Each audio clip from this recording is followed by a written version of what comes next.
આ ઠાકરજીની જાન આવી હોય ત્યારે એટલો ઉત્સાહ હોય બધાને, એટલો ઉમંગ હોય ત્યારે ઠાકરજીની જાન આવી છે તો 2 કડી. મારા તે વીરની પોપટ સરખી બોલી, પંખી પ્યારા લાગે માણા રાજ.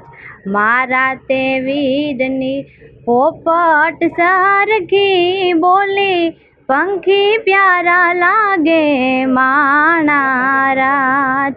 મારા તે વીરને મામાએ એમ પૂછ્યો, ભાણેજ કેમ મોડા માણા રાજ. મારા તે વીરને મામાએ એમ પૂછ્યો, ભાણેજ કેમ મોડા માણા રાજ. મિથિલાત શહેરના આડાયાવડા રસ્તા, નજરે નહોતા દીઠ્યા, આમ જ મોડા આવ્યા માણા રાજ. આમ જ મોડા આવ્યા માણા રાજ. હૃદયના ભાવ સાથે લગ્ન ગીત ગાઈ રહેલી દીકરીનો આ ભાવ તુલસી માતાજીના લગ્ન પ્રસંગનો છે.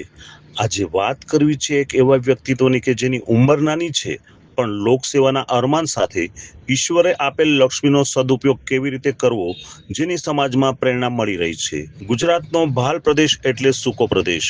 ચોમાસાના પાક સિવાય 8 માસ અહીં કોઈ ઉપજ ખાસ આવે નહીં, પણ મન મક્કમ હોય, મનોબળ દ્રઢ હોય તો જીવનમાં કોઈ પણ પરિસ્થિતિને પોતાની ગમતી સ્થિતિમાં બદલી નાખનારા એવા ધંધુકા તાલુકાના જાળિયા ગામના શ્રી ઉપેન્દ્રસિંહ ચાવડા. ક્ષત્રિય કુળમાં જન્મેલા ઉપેન્દ્રસિંહે બાળપણમાં સંઘર્ષ સાથે સાહસની શરૂઆત કરી અને આજે 37 વર્ષની નાની ઉંમરમાં અમદાવાદના બોપલ વિસ્તારમાં ભવાની ડેવલપર તરીકે નામના પ્રાપ્ત કરી છે. ઉપેન્દ્રસિંહ વ્યવસાય તો બિલ્ડર, પણ લોકોના સ્વપ્ન સમાન બિલ્ડિંગ બાંધવાની સાથે સાથે જ જાજરમાન સમૂહ લગ્નનું આયોજન કરી અનેક દીકરીઓના સ્વપ્નને પણ પૂર્ણ કર્યા છે. આટલેથી જ નહીં અટકતા બ્લડ ડોનેશન કેમ્પ દ્વારા ધંધુકા તાલુકા સહિત ગ્રામ્ય વિસ્તારોમાં પણ લોક ઉપયોગી સેવા કાર્યોમાં સદા મોખરે રહે છે. ભાલ પ્રદેશના ભામાશાનું જેને વિરોધ આપી શકાય એવા ઉપેન્દ્રસિંહની નમ્રતા એવી છે કે દરેક સેવા કાર્યના યશભાગી પોતાની ટીમને માને છે અને માતાજીના આશીર્વાદથી જ આ સેવા કાર્ય શક્ય છે એવું જ બોલે છે. ત્યારે ખરા અર્થમાં નામ અને સ્ટેજ કરતા જીવનમાં ઈશ્વરે કંઈક આપ્યું છે તો જનસેવા માટે સત્કાર્ય કરવાની પ્રેરણા ઉપેન્દ્રસિંહ ચાવડા સમાજમાં આપી રહ્યા છે. ધંધુકા ખાતે પૂજ્ય ભગવાનદાસ બાપુના રામજી મંદિરે પૌરાણિક પરંપરા સાથે તુલસી વિવાહનું ભવ્ય આયોજન દર વર્ષે થાય છે. ત્યારે આ વર્ષે ઉપેન્દ્રસિંહ ચાવડા તુલસી માતાજીના વિવાહમાં યજમાન પદે બિરાજી કન્યાદાનનું સૌભાગ્ય મેળવ્યું હતું. સાધુ સંતો અને અભ્યાગતો સહિત સાચી જરૂરિયાતવાળા વ્યક્તિ માટે હર હંમેશ ખડે પગે રહેનારા ચાવડા પરિવારના પનોતા પુત્રને મળીએ ત્યારે જ ખ્યાલ આવે કે તેમને ઈશ્વરની આસ્થા સાથે પૃથ્વી પર વસનારા દેવી શક્તિ રૂપે ચારણ સમાજ માટે પણ કેટલી ભાવના છે. સાંભળો ઉપેન્દ્રસિંહના આ શબ્દો. તુલસી વાકરે બહુ રાજી થાઉં છું. મને આમ અંદરથી એવી ઉર્જા આવે છે, મને ખૂબ ગમે છે. એટલે એના પછી તુલસી વિવાહથી લઈ અને સનાતન હિન્દુ ધર્મના દીકરીઓ જેટલા કોઈ પણ સમાજના હોય એ દીકરી પરણાવવાનો સંકલ્પ કરેલો. ખૂબ ધામધૂમથી સમૂહ લગ્ન પણ થયેલા, એના પછી પણ સમૂહ લગ્ન થયા. ચારણોના દીકરીના પરણાવવાનો અમને ખૂબ મોટો લાભ મળેલો. ચારણની જાતિ છે તો માનવ સ્ટેપથી એક ઉપરની જ્ઞાતિ છે અને પૂજનીય છે, વંદનીય છે. હંમેશા આઈ કે માતાજી જેવો છે ચારણના કુખે જ અવતરે છે. અને એ દીકરીબાને પરણાવવાનો મને મારા ફાઉન્ડેશનને, ધંધુકા યુવા બ્લડ ડોનેશન ગ્રુપને, અમારી તમામ યુવાન ટીમ અને મારું ગામ અને બહુ મોટો લાભ મળેલો છે. હાલમાં આજે પૌરાણિક ખૂબ જૂનું મંદિર છે, પૂજ્ય ભગવાનદાસજી બાપુનું લગભગ 150 વર્ષ જૂનું મંદિર છે.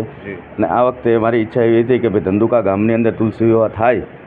અને ભદુ બાપાને મેં ફોન કર્યો અને સીધું જ પહેલાં જ ફોન કર્યું ઓકે ચલો એમ. અને ખૂબ મને મોટામાં મોટો લાભ, પહેલાં તો આ મંદિરના પૂજારીને વંદન કરું છું, એમનો ખૂબ ખૂબ આભાર માનું છું કે આવા ધાર્મિક કાર્યમાં સનાતન સંસ્કૃતિ ઉજળી રહે એવા કાર્ય માટેનો મને ને મારા પરિવારને મારી ટીમને જે લાભ આપ્યો છે એના માટે ખૂબ ખૂબ એમનો આભારી છું. માતાજીના લગ્નમાં રંગે ચંગે અને અંતરના ઉલ્લાસથી સમગ્ર ચાવડા પરિવારની આ ભાવનાથી રામજી મંદિરના પૂજારી પરિવાર શ્રી મુકેશ બાપુ, વધુ બાપુ, સુરેશ બાપુ તેમજ રવિ બાપુ પણ અભિભૂત થયા હતા. કહેવાનું તાત્પર્ય એ છે કે ઈશ્વરની કૃપા તો અનેક પાસે હોય છે.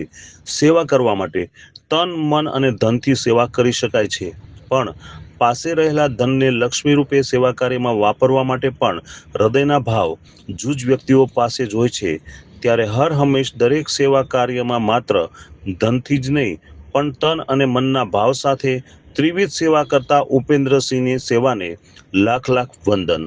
સમાજના દરેક વર્ગમાં ભેદભાવ વગર નિસ્વાર્થ સેવા આપતા ઉપેન્દ્રસિંહની સેવા સમાજમાં પ્રેરણાદાયક બની રહે એવી શુભકામના. આમ તો યુવાનોની ટીમો હારે ખૂબ દિલથી, ખૂબ આત્મીયતાથી, એકદમ નજીકની લાગણીથી જોડાયેલા છે. મારી ઉંમર ઘણી નાની છે, હું પ્રેરણા તો ન આપી શકું, પણ જે સારા સનાતન ધર્મના કામ જે થઈ રહ્યા છે, દીકરીનું કામ હોય, સમૂહ લગ્ન હોય, તુલસી વિવાહ હોય કે કોઈ પણ નાના માણસના ઘરે પ્રસંગ હોય, ત્યારે અમે અને અમારી ટીમ જોડાયેલા હોય છે. અને આમ તો ટીમ મને પ્રેરણા આપે છે કે આપણે કરવું જોઈએ ખરેખર એવું છે. અને એકબીજાને હળીમળીને રહીને એકબીજાની ઉર્જાથી એકબીજા ઉજળા થઈએ છીએ. અને આ ભાલ પરગણું છે. ભાલ એટલે સૂર્ય, ભાલ એટલે કપાળ, અને ત્રીજા નંબરમાં કહેવા જઈએ તો આવા સનાતન ધર્મના મોટા કામ થાય અને એમાં તે ડાયરેક્ટ હું તો નિમિત્ત બનવું એ હું મારી જાતને માનું છું. એટલે આ મંદિરના પૂજારીને વંદન કરું છું.